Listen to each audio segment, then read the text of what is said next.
Efésios 4:17, o apóstolo Paulo fala aqui da santidade cristã oposta aos costumes dos gentios. Diz assim: e digo isto e testifico no Senhor, para que não andeis mais como andam também os outros gentios, na vaidade da sua mente, ou do seu sentido. Bom, para a gente entender primeiro, vamos compreender quando ele diz: para que não andeis mais como andam também os outros gentios. Nós sabemos que os judeus, eles chamavam as outras nações de gentios, né? Nós vemos isso. Então, Paulo foi designado para pregar para outras nações. Então, ele estava pregando para os gentios. Gentios é como eles tratavam as outras nações. E esses gentios aqui era a igreja, os que tinham se convertido. E ele adverte eles, ou exortam, para que eles não andem como os outros, também como os outros. Não andeis, quer dizer, não se conduzam na vida como os outros. Por quê? Aquelas nações, eles tinham seus costumes. Você imagina só, essas nações, eles não tinham Deus, não conheciam Deus. Porque antes de Jesus, que era o povo que andava com Deus? O povo de Israel. O povo que foi escolhido, é o povo que tinha as Escrituras e que andava nas Escrituras, falhando, mas andava. E as outras nações, eles seguiam o que tinham na cabeça deles, criavam suas divindades, seus ídolos, e chamavam eles de Deus. E até hoje continua isso. Então aquele povo se converteram e eles viviam vamos dizer assim, eles viviam no meio de um povo, do seu povo, que tinha costumes completamente contrários à palavra de Deus, costumes totalmente fora da palavra de Deus, costumes que eles foram criados, que eles foram formados naquilo. Aí o Paulo diz: olha, vocês não andem mais como eles andaram, como os demais, você tem que andar diferente. O que isso traz para nós hoje? A mesma coisa. Nós vivemos numa nação que tem, eu não digo que o Brasil tem uma cultura, o Brasil tem várias culturas, porque o Brasil é tão grande que se você vai de um estado para outro, você vai encontrar cultura diferente dentro do próprio Brasil. Mas então tem os costumes do nosso povo. Vamos pegar para o costume religioso, não é verdade? Que é o que pode nos afetar muito. Costume religioso. Qual é o costume religioso? Nós somos uma nação idólatra. E dentro dessa idolatria tem muitos costumes, muitas coisas. Inclusive toda a cidade do Brasil tem uma festa devotada a um ídolo, padroeiro da cidade, como eles dizem, né? Tem sempre isso, quase toda cidade tem isso. E nisso tem muitas coisas que eles colocam ali, cultural. E quando nós chegamos para o Evangelho, nós que nos criamos, nós que nascemos e crescemos nessa nação, no meio desse povo, nós temos que nos diferenciar deles. Nos diferenciar como? Não é nos separando das pessoas, não é sermos, não vou mais cumprimentar ninguém, não, de jeito nenhum. Nós temos que continuar sendo pessoas agradáveis, gentil quem é também, né? Porque tem gente que você é cristão nem olha na tua cara. A verdade é essa. Aí você também tem que ficar adulando ninguém não. Você vai orar pela pessoa, tudo bem? Se um dia ela precisar e você puder estender a mão, se tiver ali para estender, você vai estender a mão, mas você não precisa ficar mendigando a atenção de ninguém. Nós não precisamos, não é isso. Mas na medida do possível, buscar paz com todo mundo. Na medida do possível, nós temos que sermos agradáveis com todo mundo, mas os costumes deles é deles. Nós temos que estar agora no costume da palavra de Deus. Nós temos que aprender com a palavra e pôr em prática. E isso também é em questão da nossa própria família, né? Os que não são convertidos têm seus costumes, têm sua maneira de viver. E a minha tem que ser diferente da deles.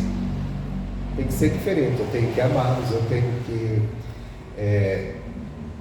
ter uma boa convivência com eles, mas naqueles costumes, naquilo que eles defendem é deles, eles que ficam, eles que põem em prática. A minha é outra, a minha Bíblia é sagrada. Então eu tenho que partir diferente. Mas não é esse o versículo que eu quero, eu só estou explicando que nós começamos por ele, né? O que me chama mais a atenção é o versículo 18, que ele fala da condição que se encontra os outros que não estão no Evangelho.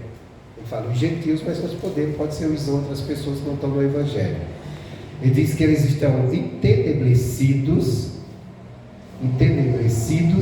no entendimento, separados da vida de Deus pela ignorância que há neles, pela dureza do seu coração. Então eles estão entenebrecidos. Essa palavra entenebrecidos é uma palavra que nós não ouvimos ela todo dia, né? Você não vai sair para lá encontrar uma pessoa dizendo, não, estou entenebrecido em uma coisa. Mas ela quer dizer, ela está querendo dizer o quê? Obscurecidos no entendimento, quer dizer, está em trevas, está sem entender, sem luz, sem perceber, no entendimento. Está falando aqui do entendimento, da compreensão. Então eles estão, e sem entendimento, eles estão o quê? Separados da vida de Deus. Isso é que é sério, irmãos. Isso é sério. Toda pessoa que está sem entendimento, ou turbado no obscuro do conhecimento, ele está separado da vida com Deus. E isso pode ser alguém lá fora, ou pode ser até mesmo nós dentro da igreja, se nós não estivermos buscando o entendimento da palavra. Porque se tem uma coisa que deixa você, vamos dizer assim, em trevas, no escuro, na ignorância espiritual. A palavra ignorante também é bom a gente explicar, porque nós usamos muito a palavra ignorante para uma pessoa grosseira, uma pessoa bruta, né? O camarada é grosseiro assim, fulano é muito ignorante. Não, ignorante, ele é bruto mesmo. Ignorante é a falta de conhecimento. Por exemplo, se você chegar para mim e dizer assim, pastor, fala um pouco de política. Eu vou dizer para você, olha, eu sou ignorante no assunto, porque eu não tenho conhecimento. O que eu sei de política é o que todo mundo sabe aí, não sabe nada, fica todo mundo falando besteira, só quem está lá dentro que sabe mesmo como aquele troço funciona, né? Eu nunca me meti naquilo, então eu sou ignorante no assunto. Posso falar alguma coisa que escutei, que ouvi, mas, ou que entendo, compreendo assim, mas não tenho um conhecimento, eu sou ignorante no assunto, não um bruto, mas um ignorante sem entendimento. Então, é isso. Então eles vivem separados da vida de Deus pela ignorância, quer dizer, pela falta de conhecimento, estão separados de Deus. Irmão, isso é muito sério, porque está separado da vida com Deus. Qual é o destino da pessoa que está separada da vida de Deus? O destino é o pior. Aí eu penso na minha família, que não estão no entendimento da palavra. Você quer ver o que mais deixa a pessoa na ignorância? O mais perigoso são as religiões. Porque a religião, ela faz com que a pessoa ache que está bem com Deus. Porque tem uma religião, tanto é que tem pessoas que você vai pregar para ela e ela diz assim, não preciso, pois eu tenho a minha religião, não é verdade? Só que dentro, ela na prática da religião, ela achando que está servindo a Deus porque tem uma religião, ela acaba fazendo coisas contrárias à vontade de Deus, coisas que Deus reprova e reprova feio. Por exemplo, a pessoa que dobra os seus joelhos, ou que dirige a sua oração a uma imagem de escultura feita por mão de homens. Todas elas são. Foi alguém que fez. A Bíblia diz que aquilo é uma abominação a Deus, tanto a imagem quanto a adoração a ela. E a pessoa faz isso achando, crente que está servindo a Deus. Crente que está servindo a Deus. E por que ela faz isso? Quer dizer, ao mesmo tempo que ela está fazendo uma coisa, ela está querendo agradar a Deus, querendo fazer algo para servir a Deus, ela está desagradando a Deus. Porque ela está na ignorância. Está na ignorância do sentido. Mas por que ela está nessa ignorância? E ela nessa ignorância, ela está separada de Deus. Por quê? Porque o que é que nos une a Deus? Lá em... Eu vou voltar aqui correndo, mas lá em Jó 22 diz o que é que une a Deus. Jó 22.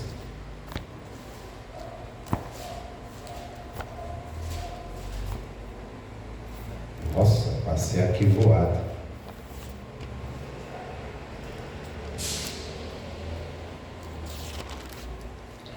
Jó 22, meu Deus. Agora deu uma confusão se é 22 ou 21. Não é 22. É 22, 21. 22, 21. Então, em parte, eu não estava errado.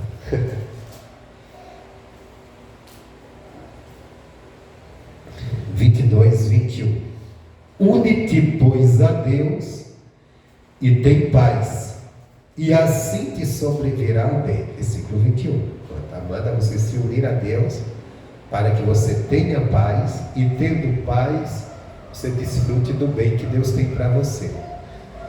E como é que você se une a Deus? Versículo 22. Aceita, peço-te, a lei da sua boca e põe as suas palavras no teu coração. Bom, era só isso. Aqui está como nós nos unimos a Deus. Como é que nós estamos com Deus? Quando nós estamos aceitando, o aceitar é crer, acreditar, dar crédito à palavra dele. E pôr a palavra, guardar a palavra dele no nosso coração. Crer, quando eu digo crer, não é dizer eu creio. É crer a ponto de estar disposto a obedecer, a fazer o que ela manda, sabendo que ali vai trazer bênção, vai trazer mudança, Deus vai cumprir. Porque todas as bênçãos de Deus não estão fora daquilo que Ele nos ensina, está dentro do que Ele nos ensina com a palavra. Por isso que a coisa mais importante para nós é a gente ter a compreensão da palavra. Jesus, antes de subir os céus, reúne os discípulos, que estava tudo em dúvida, até não acreditava mais na ressurreição de Jesus, e Jesus reúne ele e abre o entendimento deles para compreender o que? As Escrituras. As Escrituras, tudo para nós está aqui nas Escrituras, que é na Bíblia Sagrada. Tudo que nós precisamos, então nós devemos crer e estar disposto a fazer o que está nela. Tanto é, se a gente quiser mudar a nossa vida com Deus, ter uma vida abençoada com Deus, é simplesmente fazer o que está aqui, não é outra coisa. Deus falou isso para Josué, e isso ecoa até hoje para todos que buscam a Deus e querem vencer com Deus. Ele disse: medita no livro dessa lei dia e noite, para que você faça conforme tudo que está escrito nele. Então você vai se conduzir prudentemente e vai fazer prosperar o teu caminho, naquilo que você vai aprender. Às vezes nós até convidamos a pessoa para a igreja, logicamente, mas nós convidamos naquilo: vamos para a igreja, sua vida está difícil, Deus vai mudar. Ou, olha, vamos na igreja receber uma oração para mudar a tua vida. Meu irmão, às vezes uma oração só não vai mudar, não. Porque a pessoa está andando tão errado, está vivendo tão errado, que os erros dela estão causando tudo que está acontecendo. Então tudo que ela precisa é parar para buscar Deus seriamente, aprender de Deus, dar atenção à palavra de Deus, aprender e fazer o que Deus está mandando, para que aí sim as coisas vão tomando rumo. Deus vai ajudando, vai abençoando, vai mudando. Porque às vezes uma oração muda uma situação, mas não muda uma vida. E Deus quer entrar para mudar a nossa vida, porque Ele tem poder para isso. Mudar a nossa vida, dar um rumo para a nossa vida, um rumo bom.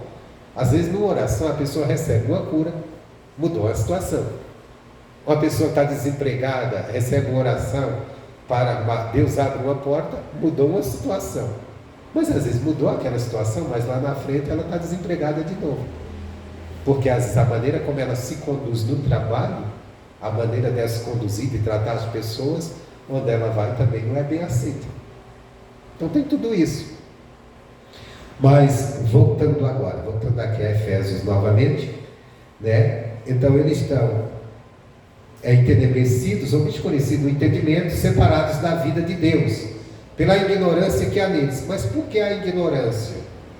Porque o conhecimento não está acessível a eles? Não. Estão ignorantes pela dureza de coração. O coração está duro, não quer dar o braço a torcer.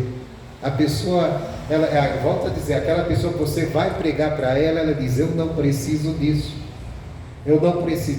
Tem uns que dizem assim: eu já tenho minha religião. Tem outro que diz assim, essa frase é muito parecida: eu não preciso, eu sou uma pessoa boa.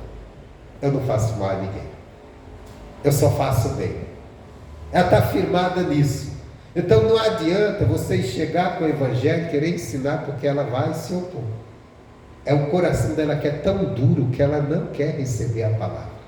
Aí ela anda na ignorância, fazendo as coisas contrárias à vontade de Deus, e sem ela saber, porque ela não busca saber, não tem conhecimento, ela está separada de Deus, e às vezes achando, se você falar que isso, ela vai dizer: não, de jeito nenhum, é só você tem Deus, eu também tenho Deus.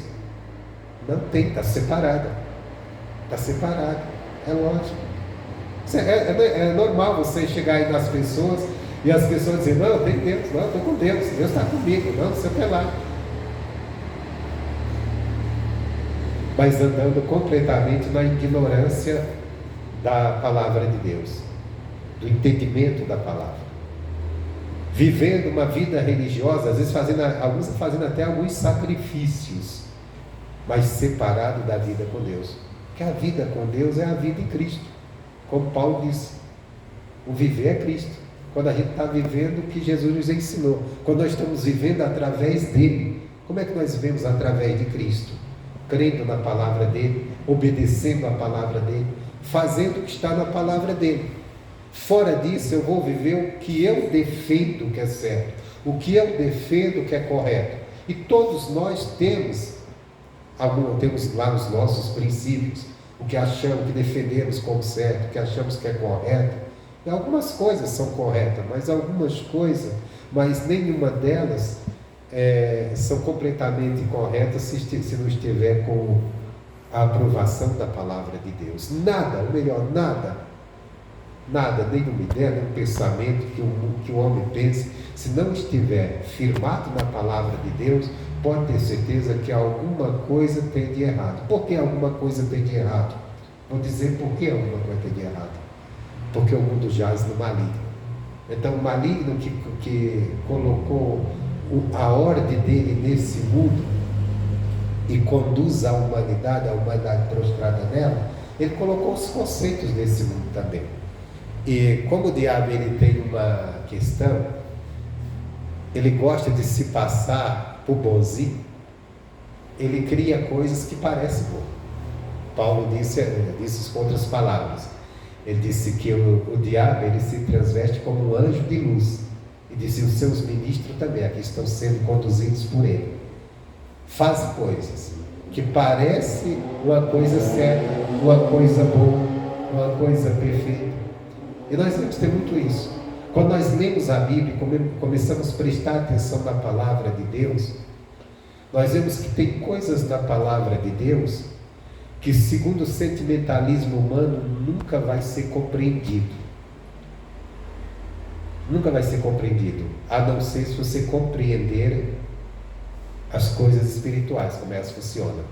Por exemplo, isso aqui choca. Quando você lê que Deus manda o povo de Israel entrar numa cidade e destruir todos os moradores, matar todo mundo.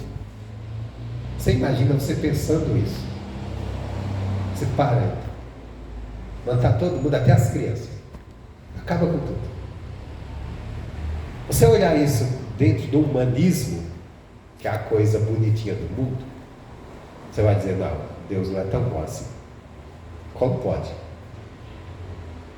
E aí os pregadores também entram com o humanismo e começam a querer justificar Deus. Deus não precisa que eu justifique Ele. Sabe por quê? Ele é soberano, Ele é criador da vida, Ele criou todas as coisas, Ele tem poder e domínio sobre Ele. algumas coisas que Deus pôs sobre o povo de Israel, que a gente olha e diz, meu Deus, isso é muito cruel, é muito duro. Quando o povo pecava, quando o povo errava. E Deus entregou na mão dos inimigos, mas que fizeram coisas terríveis. Você conhece a Bíblia, e você sabe. O caso que eu vou falar aqui, não vou ler, mas você sabe. Você deve ter conhecimento dele, de quando havia Israel, a cidade de Samaria, estava cercada pelos inimigos, e ninguém entrava, ninguém saía, houve uma grande fome ali, na época de Eliseu. E o rei estava acontecendo, sabe por quê? Porque o povo deixara Deus. Porque o rei era um pecador, levou o povo ao pecado.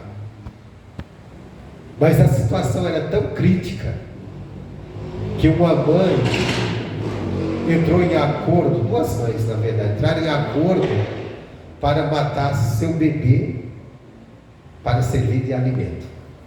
Você já imaginou isso? Agora você já imaginou Deus permitindo que isso aconteça com o seu próprio povo? Me diz que numa mentalidade humana se consegue ver bondade no Deus que está permitindo isso. Só com a compreensão verdadeira, o discernimento espiritual, você entende isso aqui. Você entende? Porque ali Deus estava mostrando que é a gravidade do pecado para o povo, o que ele traz. E aquela mãe, chegou e conseguiram matar uma criança, se alimentaram com ela, e no outro dia acabou a comida, a outra disse, agora é teu filho. Só que a outra disse, de jeito nenhum, o meu não, não vou fazer isso com meu filho não. Aí a outra se sentiu o quê? Injustiçada, porque o acordo era, hoje é o meu filho, amanhã é o teu. Aí o rei estava passando, ele chamou o rei, disse, ô rei, vem cá, eu fiz esse acordo esse com essa mulher, ela não cumpriu. O rei ficou tão indignado com aquilo, e aí o rei não tinha comunhão com Deus, muito carnal, aí disse, é culpa do profeta, mandou matar o profeta, que era Eliseu. Só que ele não mandou direto, chega lá e mata, ele disse, traz ele aqui. Ele queria matar. Aí ele chamou Eliseu, mandou chamar, e mandou um comandante, foi lá, comandante, e Eliseu disse, desce para o céu, mata esse pessoal, 51 morreram ali. E depois foi outro, é a mesma coisa. Até que chegou um e disse assim, ô profeta, foi o rei que me mandou, não tenho culpa, não faz isso comigo não, não clama a Deus para me matar não. Vai comigo, o profeta, tudo bem, eu vou contigo. O profeta foi. E o profeta chegou e disse assim, olha, vai haver comida assim, amanhã Deus vai providenciar comida para vocês. Aí tinha um comandante lá e disse, não tem como, nem se Deus abrir as janelas do céu, não tem como, não tem nada dentro da cidade. Aí o profeta disse, tu vai ver com teus olhos, mas tu não vai comer dessa comida que tu não me dás. E aconteceu, depois houve uma série de coisas ali, até os leprosos que dizem que foram lá no acampamento do inimigo, a comida veio do acampamento do inimigo, estava cercando eles. Deus pôs uma confusão, os inimigos se mataram e deixaram tudo que era alimento, tudo que era riqueza ali. Aí tinha uns camaradas lá morrendo de fome, leproso não podia entrar na cidade. Diz, vamos lá ver se a gente consegue comida com o inimigo. Se ele nos matar, nós vamos morrer de fome mesmo, então tanto faz. Quando chegar lá, vamos encontrar todo mundo com fome, comer, se fartar. Aí disse, vamos avisar na cidade, tem comida aqui. Era o que o profeta tinha falado.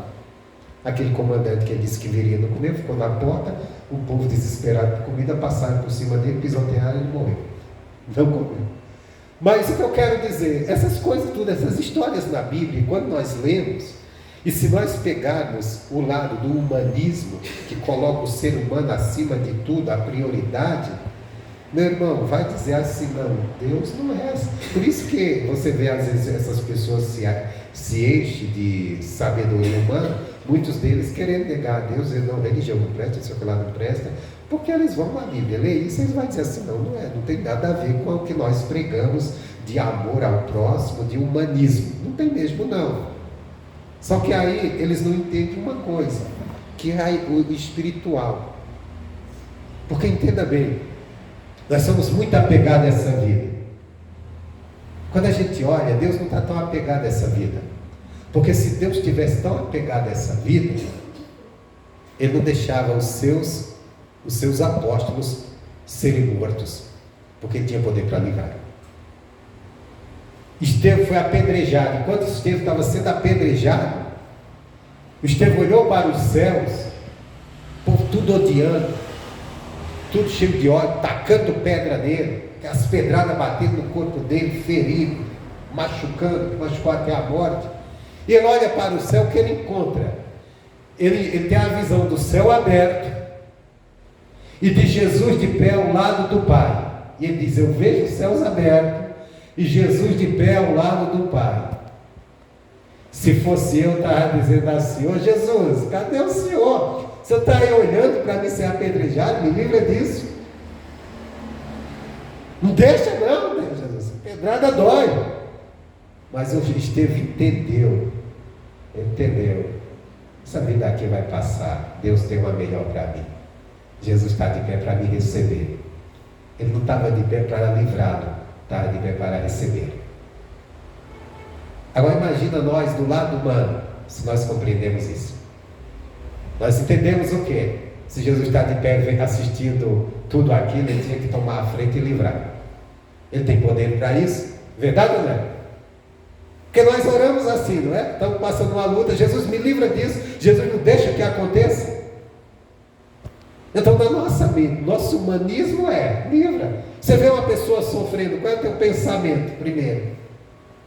O camarada está morrendo, você, Deus, ajuda ele, que ele não morra, que ele... Você não pensa, vai para o céu, não. Primeiro, Deus deixa ele morrer. E ele vai morrer de qualquer jeito, não for daquela vez, vai morrer lá na frente. Eu não estou dizendo que é errado a gente orar pela cura, não. Nós temos que orar, Deus cura. Mas eu estou dizendo é que se a gente for a esse lado de Deus, de uma visão humana, no humanismo, que é o benefício humano, que é o bem humano de hoje, e às vezes eu olho esse humanismo pregado aí por um bocado de gente que coloca o ser humano acima de tudo, eu vejo aí uma estratégia do diabo para dizer o evangelho não presta. O bom é que as ideias que os homens têm são mais amáveis, porque ele visa todo bem, até o camarada ser aprontado, ser punido. E no evangelho não adianta, tudo traz consequência. Você veja bem Davi, ele cometeu um pecado de adultério. Davi era um homem segundo o coração de Deus, mas ele não ficou isento do castigo do seu pecado. Deus disse: eu te perdoei, mas as consequências do pecado você vai enfrentar. Quais eram as consequências? Você às escondidas pegou a mulher do outro, trouxe para a tua casa, se relacionou com ela. A todas as tuas mulheres, que ela era rei, tinha várias, alguém vai se relacionar com ela, não é escondido não, é na presença de todo o povo. Você vai se envergonhar disso, você vai passar essa vergonha pelo pecado que você cometeu. E eu te perdoei, Deus tinha perdoado, mas a consequência não ficou de fora. E o que aconteceu lá na frente? O próprio filho de Davi toma o reino, põe Davi para correr, e as mulheres ficam atrás. Alguém dá uma ideia, monta uma tenda e se relaciona com ela na frente do povo, que é para o povo saber que agora você é o rei, porque se relacionar com a mulher do rei era tomando o lugar dele. Teve um que tentou isso com Salomão, querendo uma mulher que foi uma moça que dormiu com Davi, mas que agora pertencia ao rei, pertencia ao novo rei. Um dos irmãos disse: eu quero, e Salomão disse: mata esse cara que ele está querendo tomar o rei. Matando. Tinha isso, era a hora. Então veja bem, o que eu quero dizer aqui é que sem o entendimento da palavra, nós vamos estar separados da vida com Deus, porque nós vamos defender coisas que achamos que são certas, mas que são erradas diante de Deus, e coisas que Deus tem como certa, nós vamos dizer: não, isso aí não está certo não está certo não, a vida não é assim, principalmente nesse mundo que nós estamos vivendo, que hoje se arruma um meio de facilitar tudo para o ser humano viver no pecado, viver no erro, Tanto é que tem coisas aí erradas no mundo que, se você falar contra, você vai ser processado, vai ser preso. Não é verdade? Quer dizer, mas quando nós... E o mundo diz, não, está certo. Sabe aquela frase que tem muito? Se você está feliz, vai em frente. A Bíblia não diz isso para nós. Porque tem muitas coisas que o ser humano vai fazer e vai achar que aquilo é felicidade. E vai até ser feliz com aquilo, achando, não, estou feliz, estou fazendo isso, estou praticando isso, está me dando prazer, está me dando alegria, mas está sendo condenado diante de Deus. Está separando ele de Deus, porque é pecado. E o que é que nos separa de Deus? Aí nós podemos ir lá em Isaías, né? Vamos perder um pouquinho de tempo ou ganhar, né? Com a palavra de Deus nós não perdemos. Isaías, agora só devo lembrar aqui um capítulo, mas eu acho que dá para chegar lá.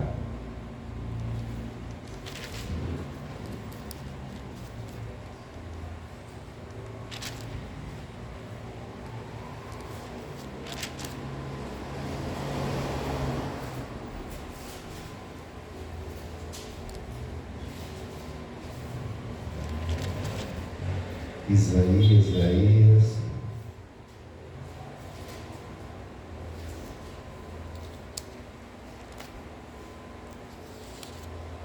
Se eu não lembrar aqui, gente, eu vou falar a palavra, o versículo que eu estou lembrando, só que eu queria ler com você. Só que me fugiu a memória aqui, qual o capítulo que ele está.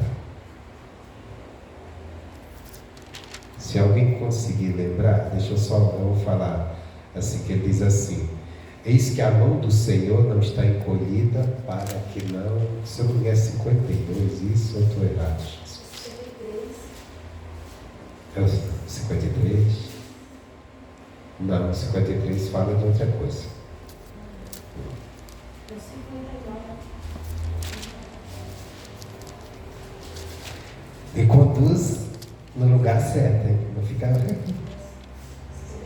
É isso mesmo, verdade. Agora sim. Obrigado pela informação. Eis que a mão do Senhor não está encolhida para que não possa salvar, nem o seu ouvido agravado para que não pode ouvir. Mas as vossas iniquidades faz divisão entre vós e o vosso Deus. E os vossos pecados encobrem o rosto de vós para que vos não ouçam. Então aqui está bem claro que nos separa de Deus, os nossos pecados. E quando nós agimos sem entendimento, ou nos conduzimos na nossa caminhada, na nossa vida, né? Sem entendimento da palavra, não tem como nós não pecarmos. Porque o que é pecado? É tudo aquilo que é contrário à palavra. E como a nossa natureza humana, ela é pecaminosa, ela vai nos levar a defender coisas que, aos nossos olhos, da sociedade é certo, mas contrário à palavra de Deus. Ali é onde entra o tal do humanismo, que ele entra para fazer com que o ser humano em tudo se sinta bem, mesmo fazendo coisas erradas. Aí é onde você vê pessoas defendendo o consumo de algumas substâncias que só causam dano, mal, e outras coisas mais que eu não vou nem citar aqui, né? Mas você sabe do que eu estou falando. Mas isso é o que acontece. E a pessoa olha e diz assim, e eles são tão convincentes que se eles conversarem e colocarem diante de você a razão, você vai dizer, ele tem alguma razão mesmo. Por isso, por aquilo outro. Pega os problemas que acontecem na sociedade e diz, não, se fizer dessa forma, vai resolver. Mas isso pode acontecer na nossa vida. Quando nós não estamos direcionados para a palavra, nós podemos pegar algumas afirmações e dizer, não, a coisa é dessa maneira dá para resolver, vai ser melhor. Só que quando você confronta aquele pensamento com a palavra de Deus, aí você vai ver que aquilo às vezes, está ofendendo a palavra. Porque tem essa questão, o que eu estou fazendo não está fazendo mal a ninguém. Às vezes não está mesmo não. Por exemplo, uma pessoa que fuma, ela não está fazendo mal a mim, ela está fazendo mal a ela mesma, né? Uma pessoa que bebe, se não estiver na minha porta me enchendo a paciência, não está me causando mal nenhum. Mas ela está ferindo a palavra de Deus.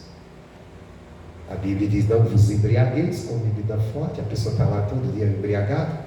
Então quer dizer, e outras coisas, mas tem outras coisas também. Então tem coisas que a pessoa fazendo, ela não vai te prejudicar, você não vive com ela, não vai te prejudicar. Mas ela vai ferir a palavra de Deus. Mas ela, por exemplo, a pessoa que dobra os joelhos diante de uma imagem, que mal ela está me fazendo? A mim nenhum. A mim nenhum. Mas isso não deixa dela estar ferindo a palavra de Deus. Porque a palavra de Deus diz que Deus abomina aquilo ali. E diz mais, que quem oferece um sacrifício ao ídolo, pode ser uma oração, pode ser uma oferta, pode ser qualquer coisa, uma adoração, está oferecendo a um demônio. Não que o ídolo seja um demônio, o ídolo não é nada. Mas é porque a adoração do ser humano deveria ser para o seu Criador. Quando você desviou, Deus não vai receber. Quem vai receber? O diabo. Ele vai tomar a frente e dizer, então isso é meu. Deus não quer, fica para mim. Então é aquela questão, por isso nós temos que acordar. E acordar para isso, irmãos, orar pela nossa família, que estão entenebrecidos no entendimento, separados da vida de Deus, sem dúvida, separados da vida de Deus, pela ignorância que há neles e pela dureza do seu coração. Eu tenho pessoas que eu amo e que eu não gostaria de ver eles separados de Deus, mas por eles não estar buscando o entendimento da palavra, eles estão separados, que eu queira ou que não. Porque não é eu que vou uni-los a Deus. É eles que têm que buscar. Entendendo a palavra e se sujeitando a ela. Amém, Jesus? Isso serve para nós também. Se a gente estiver na igreja, religiosamente, mas sem buscar o entendimento da palavra, vamos estar separados da vida de Deus. Nós estamos vivendo nossa vida comum. Religião não salva ninguém. Religião não muda nada. O que muda é a palavra. Amém, Jesus?